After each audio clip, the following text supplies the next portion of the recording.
Hola a todos, bienvenidos a este nuevo video para el canal. Un nuevo video del curso de procesamiento del lenguaje natural. Y bueno, en este capítulo vamos a ver sobre seguir viendo procesos de Markov, pero vamos a ver el suavizado de probabilidades.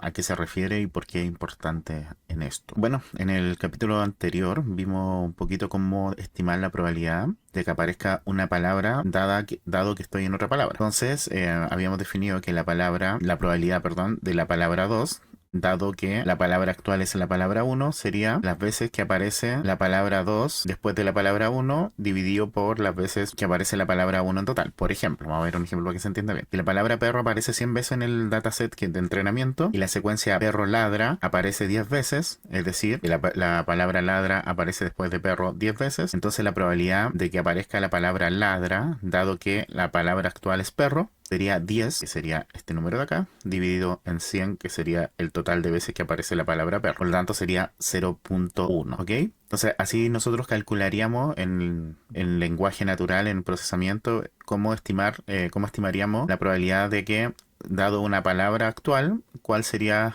la siguiente palabra que aparecería en un texto, ¿ok? Pero esto trae algunos problemas. Por ejemplo, a veces en los datos de entrenamiento no aparece exactamente la palabra después de la palabra siguiente, lo que tendería a hacer que esta palabra o esta frase se hiciera cero, perdón, esta probabilidad se hiciera cero. Por lo tanto, como esta probabilidad se hace cero, lo que nos estaría diciendo que es imposible que la frase exista. Y esto no es deseable, ya que la frase no debería ser considerada imposible solo porque no contiene un par de palabras que no se entrenaron dentro del conjunto de entrenamiento.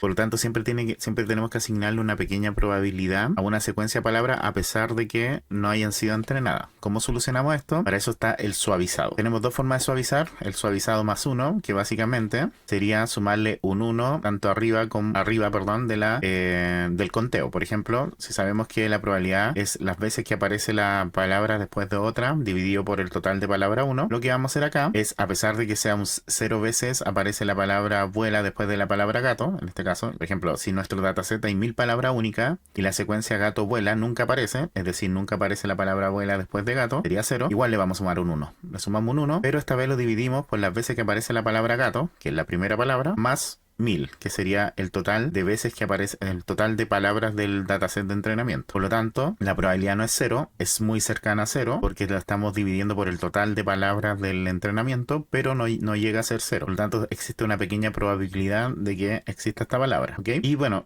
por otro lado está el suavizado epsilon, que básicamente es muy parecido. En vez de aquí sumarle 1, le vamos a sumar un epsilon que va a ser un número muy pequeño, en este caso vamos a poner 0,1 y lo vamos a dividir por la cantidad de veces que aparece la primera palabra, en este caso la palabra gato, que es la palabra que está antes de la palabra que queremos, que nunca apareció, que sería gato vuela, sería la palabra gato, las veces que aparece la palabra gato, más el número de palabras únicas, imaginemos que son 100 palabras únicas, por el epsilon. Entonces, este número también sería pequeñísimo y sería una forma también de corregir el modelo. Entonces, las probabilidades estarían cercanas a 0, pero no serían 0. ¿Ok? Entonces, es una de las formas de solucionar esto. Esto lo vamos a ir viendo también cuando vayamos ya a los ejemplos con programación pero es importante que lo tengan en consideración. Bueno, ahora les voy a comentar cómo calcular la probabilidad de una secuencia. Aquí me refiero con una secuencia que va a ser más de una palabra. Por ejemplo, vamos a tener esta secuencia que va a ser el gato duerme. Entonces son 3 palabras y queremos calcular cuál es la probabilidad de que esta secuencia exista. Entonces la probabilidad de que esa palabra exista se calcula, o la probabilidad de la secuencia de que esta frase exista se calcula como la probabilidad de que la primera palabra esté en la frase, en la secuencia, o sea, la probabilidad de que él esté en la frase o aparezca en el texto, por la probabilidad de que la palabra gato venga después de él, es decir, la palabra 2 aparezca después de la palabra 1, por la probabilidad de que la palabra duerme aparezca después de la palabra gato. Entonces la multiplicación de todas esas probabilidades nos va a dar la probabilidad de secuencia, ¿ok? Entonces aquí lo vemos mejor, la probabilidad de esta secuencia de el gato duerme sería la probabilidad de que aparezca la palabra él, después la probabilidad de que aparezca gato después de la palabra él, por la probabilidad de que aparezca duerme después de la palabra gato. Imaginemos que todas esas probabilidades son 0,01, nos daría esta probabilidad 0,0001, creo que me falta un 0, es decir, sería un 0,001% la probabilidad de que ocurra esta secuencia, ¿ok?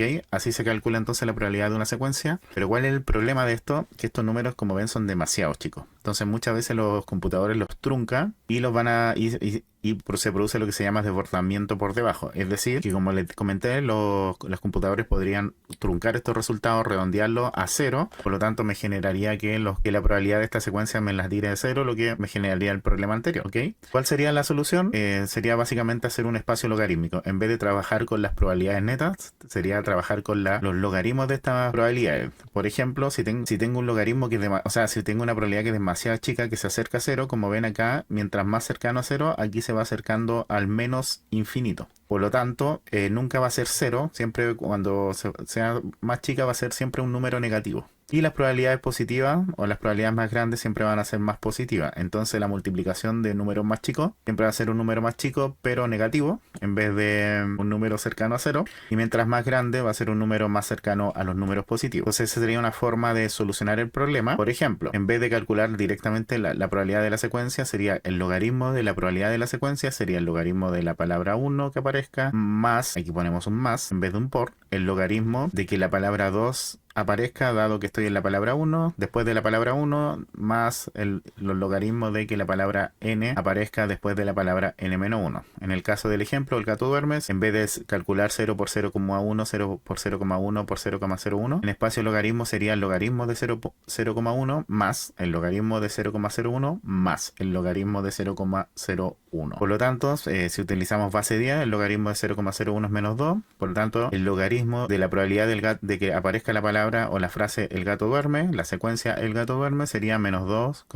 menos 2, menos 2, sería menos 6. Entonces así solucionamos los problemas y con esto vamos a trabajar para que no tengamos problemas computacionales que son los que generarían estos temas con los números tan chiquititos, ¿ok? Además de que, bueno, que trabajar con logaritmos va a ser mucho más rápido y eficiente desde el punto de vista computacional. Así que ya solucionado esto, podemos seguir avanzando y empezar ya en el próximo capítulo empezar a hablar sobre la clasificación de texto con procesos de Markov. Así que ya se viene lo chido. Nos vemos en el próximo capítulo. Los invito a suscribirse, darle like al video, activar la campanita y dejen su comentario si tienen alguna duda. Yo sé que esta es la parte súper densa de que hemos visto hasta el momento.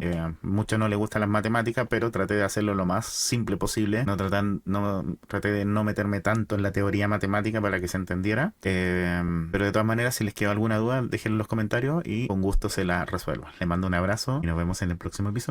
Que estén bien. Chau, chau.